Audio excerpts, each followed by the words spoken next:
السلام عليكم ورحمة الله. النهاردة ان شاء الله زي ما انتم شايفين كده العبوة بتاعة الظهر. طبعا المفروض توريت لكم البطانة الاستيك اللي انا حطيته والخشب، بس نسينا نصوره. دلوقتي انا بعبي الظهر، بعبي فايبر زي ما انتم شايفين كده.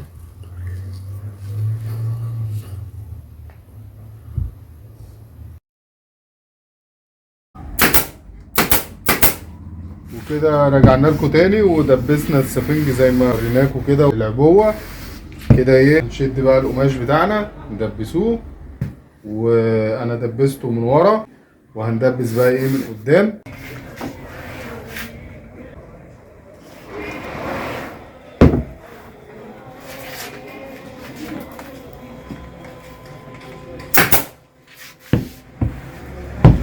زي ما انتم شايفين كده الشد كله على قدام.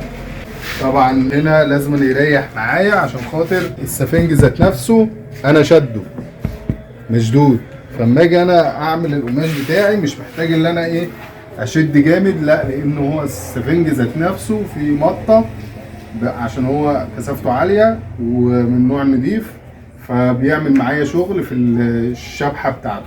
اما انا لو هو طري وضعيف هاجي انا اسحب القماشه بتاعتي هبص الاقي القماش معلم مني خطوط، فكده مش هينفع. فكده انا ايه ظبطت القماش بتاعي. طبعا انا لما بشد كده وعلى الناحيه اللي انا ماشي عليها بشد كده وكده.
زي ما انتم شايفين كده اشبيح على الجنب على قدام.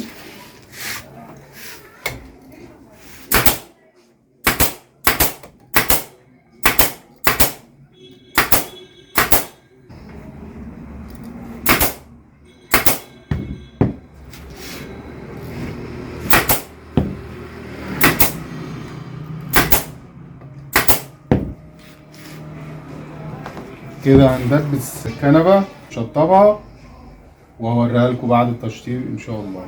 تابعونا.